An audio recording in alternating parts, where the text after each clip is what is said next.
현장은 지금으로 이어가겠습니다. 장 마감되기 전에 시장에 대한 큰 그림을 좀 그려보고 있는데요. 어제와는 또 사뭇 다른 시장 분위기가 나타나고 있습니다. 이분의 평가를 좀 들어보도록 할게요.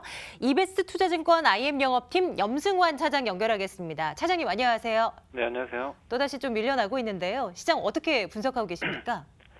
저는 일단 오늘 주가는 좀 선행한다고 좀 말씀을 좀 드리고 싶은데요. 아시겠지만 삼성전자 실적이 워낙 안 좋게 나왔습니다. 예상했던 것보다 훨씬 더 좀 안 좋게 나온 그런 상태인데 실적 충격을 받았지만 지금 좀 밀리고는 있지만 그래도 장중에 상승 반전하는 등 지금 굉장히 잘 버텨주고 있습니다. 결국 주가가 미리 빠졌기 때문에 이 부분에 있어서 좀 악재 부분은 선행이 됐다. 그리고 하반기에 삼성전자 반도체에 대한 기대감이 지금 높은 상황이기 때문에 삼성전자가 앞으로 증시에 좀 부담이 될 요인은 저는 크지 않다고 봅니다. 그래서 이 부분은 좀 오히려 악재 해소 차원으로 좀 받아들이시면 좋을 것 같고요.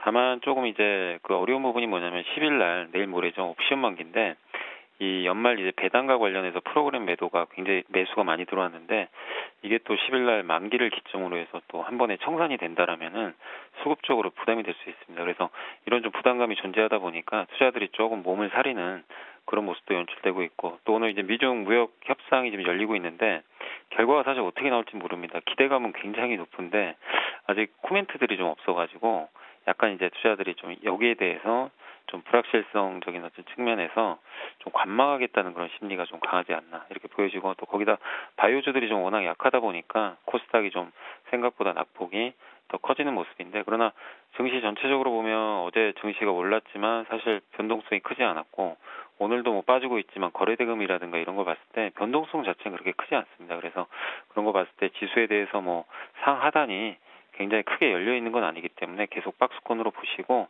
낙폭과대주 위주로 계속 순환 상승 나오니까요. 그래서 지금 길게 보는 전략보다는 좀 짧게 단기 매매 대응하실 필요가 있을 것 같고 업종으로는 보시다시피 철강, 화학, 전기차가 어제는 좋았는데 오늘은 또 빠지고 있는데 오늘은 또 반도체라든가 또 컨덴서라든가 디스플레이 업종들이 좀 오히려 좀 강하거든요. 그러니까 계속 이렇게 많이 못 올랐던 기업들 중에서 순환 상승이 나오고 있으니까 그런 낙폭과대주 위주로 일단 지금은 증시 방향이 확실하게 보일 때까지는 좀 짧게 대응하는 게 좀 최선의 전략이 아닌가 이렇게 좀 말씀을 드리고 싶습니다. 네, 시장을 꾸준히 끌어나갈 만한 주인공이 아직까지는 보이질 않고요. 그 안에서 계속 돌고 돕니다. 그 도는 타이밍을 저희가 좀 잘 잡아야 되는 그런 이제 숙제가 안겨져 있는데요. 잘 찾아보도록 할게요. 이베스트 투자증권 IM 영업팀 염승환 차장과 함께했네요. 고맙습니다. 네, 감사합니다.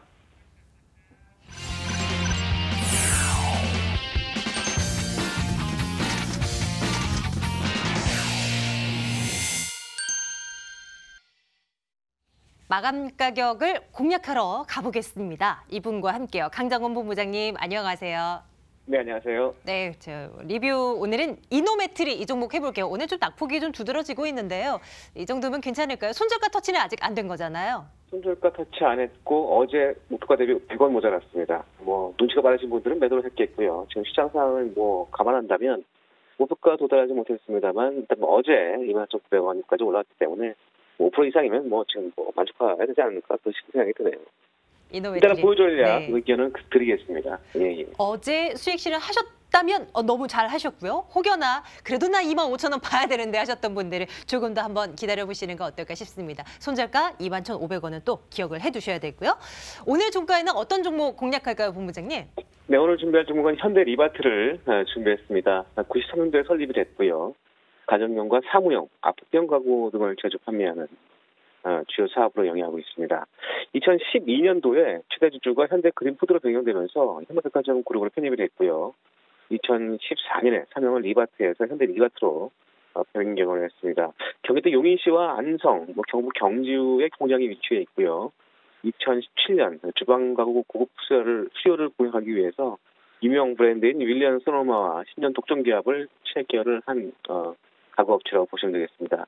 최근에 정부 3기 신도시 발표를 하면서 이 관련된 실적이 좀 늘어날 것으로 기대가 되고 있고요. 전체적으로 현대차 자동차 그룹의 서울 한성동 글로벌 비즈니스 센터 건설 승인도 나면서 이 현대 리바트도 역시 동시에 수혜를 받을 것으로 기대가 되고 있고요. 특히 이제 올해 주택 입주량이 2018년보다는 줄겠습니다만 분양은 늘어날 것으로 전망되는 것도 긍정적인 모습을 좀 보여주고 있는 상황입니다. 올해 분양 물량은 지난해 33만 가구보다 약 40% 가까이 증가한 45만 가구 이상이 될 것으로 보이는데 공사 단계 투입 때는 이런 다혈질을 비롯해서 이 건자재 업체, 특히 현대 리바트 같은 이런 가구 업체들도 동시에 분양 물량과 밀접한 관련이 있기 때문에 수요가 될 것으로 기대가 되고 있고요. 2018년 4월 4분기 실적 성장도 재개될 가능성이 높은 상황입니다. 지난해 9월 다소 추세가 꺾였던 B2C 가구가 매출액 성장이 좀 빨리 좀 이루어지고 있는 상황이고요. 지난 2017년 낮은 기조와 또 사무용 가구 발주 증가, 또 추석 효과 시점에 따른 효과가 예상되기 때문에 4분기 실적은 매출액이 전년 동기 대비해서 51% 증가할 것으로 기대가 되고 있고요. 영업이익도 17% 증가할 것으로 기대가 되고 있습니다. 일부 기후 광고 비용 증가가 예상되고 있습니다만 B2C 가구 비중 확대로 마진율 개선과 또 인건비 증가폭 둔화로 인한 영업이익 증가 이런 부분들이 모멘텀이 될 것으로 보여지고요. 오늘 실적 기준 PER 9배 미만에 거래되고 있습니다. 시장 컨센서스 약 3만 3천 원을 좀 보고 있는 상황이고요. 최근 특히 12월 19일부터 전일 기준 기관이 한 14만 주의 수배수를 보여주고 있는 부분도 긍정적인 투자 포인트로 제시해드리겠고요. 매수가는 오늘 종가입니다. 목가는 2만 1,000원, 손절가는 짧게 보겠습니다. 19,000원 하이시에 손절로 대응하시기 바라겠습니다. 참 많이 빠졌었던 이 현대 리바트입니다. 이제는 타이밍이 올 것으로 기대를 걸어보는데 일단 손절 가격 굉장히 짧다는 거 우리 시청자님 다시 한번 말씀드립니다. 19,000원 설정을 해보고요. 목표가 21,000원 설정이 됐습니다. 오늘 종가에 공략할 종목 현대 리바트였습니다. 강정원 본부장님 고맙습니다. 네, 고맙습니다.